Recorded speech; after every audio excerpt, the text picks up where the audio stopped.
ya, dan pusat adat dari suku Umah Halileon. Umah Halileon. Di sini ada ketua adatnya Bapak Arnoldus Serang. Ya, Bapak Arnoldus Serang ini adalah ketua dari suku ini. Jadi kalau ada upacara di kampung ini dimulai dari tiang utama ya. Oke, Bapak Arnoldus, di mana tiang utamanya? Boleh beritahu saya? Yang utamanya yang ini. Nah, inilah tiang utamanya. Tiang kayu. Dulu tiang kayu, Jenis damar. ya, tapi sudah rusak. Tapi tetap aja upacara selalu dimulai dari sini. Ya. Diarak masuk ke kerajaan. Nah, ini kalau nanti masuk ke dalam. Ya, kita ikut ya. Oke, Bapak Arnold. Mari kita sama-sama ya mengikutinya. Nah, saudara, ini sebetulnya rumah adat. Tapi sudah dimodifikasi. Jadi modifikasinya adalah dari tiang pertama, karena di sini juga sering banjir. Nah, inilah sebetulnya tiang aslinya. Inilah tiang aslinya dari kayu ya. Ini kayu tua. Nah, kayu tua itu ya. Tapi sekarang diubah. Ini dulu gelagarnya di sini. Ya. Karena di sini daerah banjir ya. Nah, disinilah coba lihat. Ini masih ada kayu-kayunya, tiang asli. Tapi sekarang menjadi tiang. Itu ya. Yang tinggi. Itu tiang utama. Nah, dan ini juga tiang utamanya, ya. Sekarang dimodifikasi karena inilah dia. Ini ada kerajaan toh. Nah, ini tangga yang pertama masih ada di sini. Ini tangga-tangganya dulu. Tangga pertama. Ya. Tapi sekarang berubah sedikit. Tangga kedua menjadi begini. Tapi bahannya masih yang sama ini. Ya. Masih dari tapi atap juga berubah. Tangga Ya. kedua, tangga ketiga dalam. Ini, tapi kita mau cari.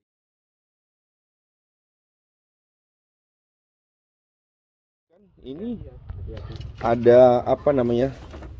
Motif-motif dari itu hiasan batang pinang ya. Nah, ini motif-motifnya. Nah, lalu kemudian anyamannya juga bagus sekali. Ini anyamannya bagus. Ada indahnya ya, pinggir-pinggir itu dibuat motif-motif dan itu menjadi dinding sekaligus ya. Mohon maaf kita tidak boleh masuk di dalam. Aduh, maaf. Nah, ini tidak boleh masuk. Cuman hanya kita lihat saja. Ini yang atap ini tempatlah menyimpan pusar. Nah, ini di atas ini para istilahnya ya, itu tempat menyimpan pusar dari ketika lahir ya, dari keluarga ini yang punya ini. Jadi masing-masing farm istilahnya atau sub etnisnya memiliki yang disebut dengan rumah adatnya. Ya, rumah adatnya masing-masing. Oke, jadi kalau nah, ini cara mengikatnya ini pakai rotan. Jadi bukan pakai paku. Semua dari alam dan itu kearifan lokal ya. Ada dua pintu samping. Nah, ada dua pintu. Disebut umat Dayak ini yang ini kita bisa masuk keluar lewat sini. Sebelah kiri dari matahari terbenam. Oh, ini ada filosofinya ya. Nah, umat ini adalah umeriksa. Nah, ini pintu keluar. Pintu ini bisa masuk dari sini kalau upacara panen jagung, ritus hamis oan disebutnya. Dari sini jagung-jagung dipersembahkan ke dalam. Masukin. Itu nenek-nenek akan buang lewat sini. Dibuang itu setelah dipersembahkan kepada nenek moyang, lalu di dalam. dibagikan kepada nenek moyang. Kami anak-anak di sini akan menunggu untuk merampas, karena itu kalau dapat itu jadi berkat bagi kita. Oh, itu ada pintunya. Lalu bentar. Persis di dalam ini ada tungku api. Tungku api. Jadi tingkat keempatnya tungku api. Di atasnya ada para-para itu tempat menyimpan stok makanan. Jagung, jagung forek batanarok ya kadang-kadang ya. Jagung roti ya bisa. Nah, itu. Lalu di bagian sini sebelah kanan. Kita ikuti. Ini ada pintu. Ini kita kelilingi, sebetulnya tidak terlalu besar, tapi ini tempat sangat sakral. Ya, karena nah ini ada satu lagi pintu. Pintu ini namanya umat Dayak yang matahari terbit. Nah, ini menghadap timur. Hanya bisa dibuka pada saat anak upacara cukur rambut. Oh, ini dibuka pada saat anak cukur rambut. Nah, ini pintu menghadap timur, yang tadi pintu menghadap barat. Jadi Berarti ini menghadap utara. Utara. Ya. Ya. Jadi semua menghadap utara. Oke, Ya. jelas ya. Bukan, sebenarnya gini, Pastor. Bukan utara, tapi dulu rumah-rumah adat sini menghadapnya ke Ke sana. Nah, Kerajaan. kebetulan di atas Kerajaan. di utara itu karena di situ ada kerajaan. Saya sebentar lagi kita akan masuk ya. Tapi ini yang lebih menarik. Yang lebih menarik adalah ini setiap suku memiliki rumah adatnya masing-masing. Jadi sendiri-sendiri. Sebelum kita bubar di umat di sekitar sini ada satu ruangan di dalam, namanya Lokalaran. Nah, ada Lokalaran. Itu tempat untuk perempuan, anak-anak gadis. Nah. Mereka tidurnya di sini. Oh. Jadi kalau kaum laki-laki hanya di sini. Oh, laki-laki. Ini laki-laki di luar, istilahnya di luar ya. Laki-laki di Tapi sini. itu tingkat 2. Tingkat 2. Tingkat 3 ini perempuan yang sudah menikah, tapi yang masih gadis di dalam ini ada satu kamar khusus ini namanya Lokalaran.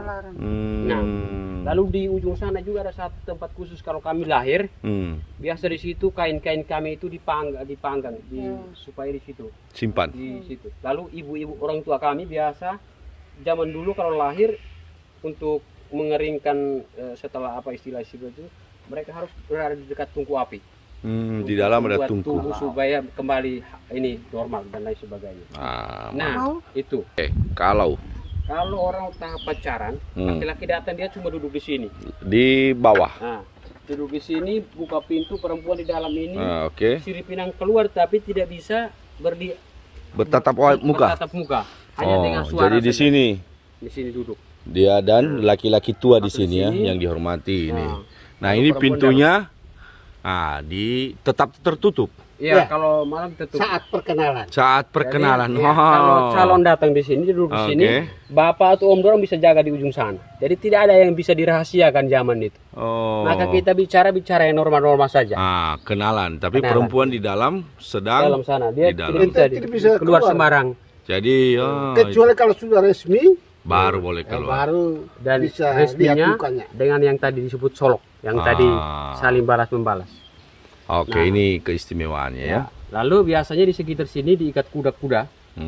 Jadi kalau laki-lakinya sampai pagi tidak pulang, dia bangun pagi sudah harus ambil kuda ke kebun cari rumput, kasih keluar sapi-sapi atau apa yang di sini ternak, dia sudah harus ambil alih karena itu tugas dia. Kotoran, ambil pagi-pagi.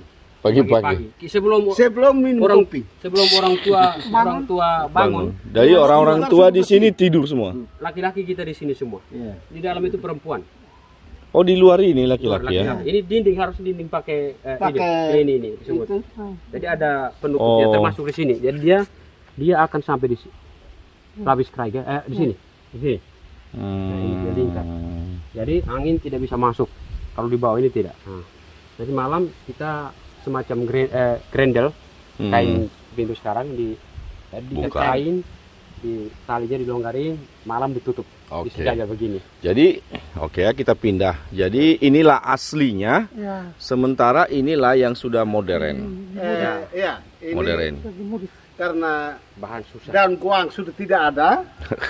Mau tidak mau harus pakai sagu. Enggak, daun sagu tidak ada ya. Tapi masih masalah daun kuang sudah habis. Ini kayu-kayu yang kuat ini adalah bekas-bekas. Ini salah satu tungku yang ada di dekat tungku api.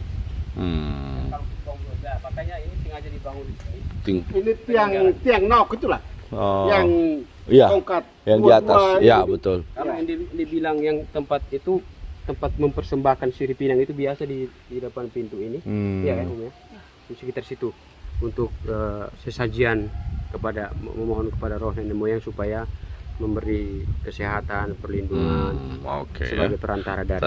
Jadi di sini namanya pusat adat. Jadi ada beberapa rumah adat di setiap suku ya. Ini sekitar ini. Ini tiang-tiang non kami belum lahir. Ini tiang-tiangnya udah. Saya sudah 64 tahun. Belakang saya ini itu karena di situ adalah pusat kerajaan. Ya. Yang ini dalam bahasa daerah raja itu Nain. Ini Nain. Nain. Nah, Bapak sekarang apa yang kita lakukan? Nah, ini sekarang terkenalnya sebagai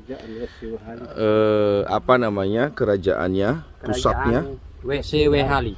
WCW Hali. Nah, Nah, itu inilah di sini. kerajaannya dulu. Pusatnya di sini. Pusatnya di sini, dan ini tidak boleh disentuh hutan ini karena ini hutan lindung. Hutan lindung. Tidak Hutan boleh buat lindung. rumah melewati batas-batas Batas ini sudah dipagar ya. kuburan. Nah, upacara-upacara tadi itu, persembahan itu dibawa ke dalam sini ya. Betul ya, Pak ya? Saat ini jagung muda. Pada saat pesta jagung muda, Panen jagung. Panen namanya jagung muda. Hamiswan. Hamis. Tahun-tahun sekali. Setahun sekali. Saat jagung muda setahun sekali. Nah, karena di sini adalah petani jagung. Nah, mengapa dibuat upacara Hamis? Karena dianggap itu musim panen keberapa? Kedua ya? Pertama karena dianggap musim panen pertama itu ada roh-roh yang memberikan sesuatu yang kurang sehat pada makanan. Maka mesti itu dibuat upacara ini supaya dinetralkan. Maka dibawa ke rumah adat, setelah itu dinetralkan lewat bantuan Tuhan yang hadir lewat nenek moyang, disitulah baru bisa kita makan. Oh, Nah, sebagai jadi perayaan inilah syukur. perayaan ke dalam ini. Ya, perayaan syukur. Perayaan syukur ya pada saat panen jagung muda. Inilah jalannya tadi yang dipimpin oleh kepala upacara. Atau Dari sini, pohon beringin tuh. oh ya sorry. Artinya dari sini, tapi ini kalau menjelang ini baru bisa dibersihkan. Oh jadi ini patokannya pohon beringin. Nah, ada di sana tuh. Ini Pohon beringin. Pak toh? Nah, di sini. Ini di baru tumbuh lagi di sini. Benar. Oke, ini kita coba telusuri jalan menuju Pohon beringin yang pohon beringin ya. dari suku ini. Simbol dari suku ini. Jadi kalau upacara tadi dari tiang utama di depan, Nanti melewati diarak sini. melalui sini.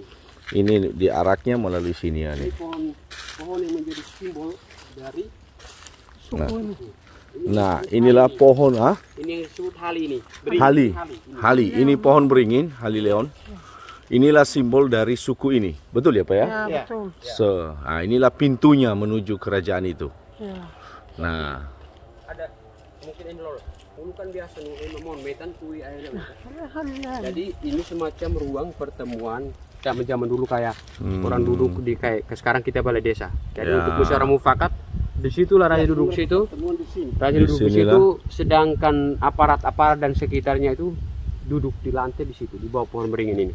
Bintang tikar, tikar. anyam. Ya Anyam. seperti tadi nenek anyam itu. nah, disitulah ya Di situ. upacara mengambil keputusan. Ya, Ya. untuk musyawarah mufakat di sini. Nah, kalau misalnya Bapak Arnold masuk untuk membawa upacara itu sampai di mana? Ada di sana Ada di kuburan. tiangnya khusus sana, tapi minta maaf ini setahun sekali saya baru bisa sampai Masuk. sana. Oh, jadi sekarang kita tidak bisa. Tidak bisa. Ya. Makanya ini jalan juga tidak bisa dibersihkan. Nanti menjelang upacara panen itu Setahun baru sekali bisa datang baru dibersihkan. Ada rumah. pusatnya di sana. Ya, ada. disitulah disebut kerajaan tadi. WCW Hal ya. Kerajaan WCW Hal. Jadi di Melakanya ada dua kerajaan. WCW Hali di WCW sini. Hali dan Wewiku. Wewiku itu di Iya, sebelah kali. dan itu di sebelah sana.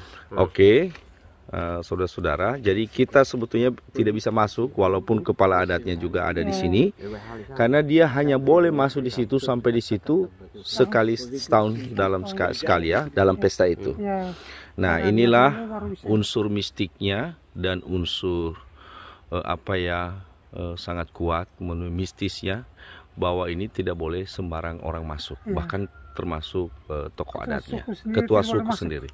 Jadi lihatlah hutan ini betul-betul dijaga sedemikian rupa, di tengah-tengah Tidak ada aktivitas kebun di dalam. tidak ada apapun. aktivitas, tapi itu sekelilingnya itu sudah dihuni, jadi udah tanah pertanian, bangun-bangun rumah, tapi di dalam hutan ini tidak boleh diganggu Kurang lebih apa. 4 hektar ya. 4 hektar. Inilah pusat dari upacara itu, Wewiku. Waiwiku itu. Oke, jadi nanti lain kali kalau pada saat upacaranya boleh datang lagi ya, supaya kita Baru bisa bisa ikut menyaksikan. masuk. Baik, ya. Nah, ini luar biasa bagaimana cara menjaga kearifan lokal, dan hutan ini tidak boleh dirusak. Hanya setahun sekali masuk di sana, dan itu pun tidak boleh merusak.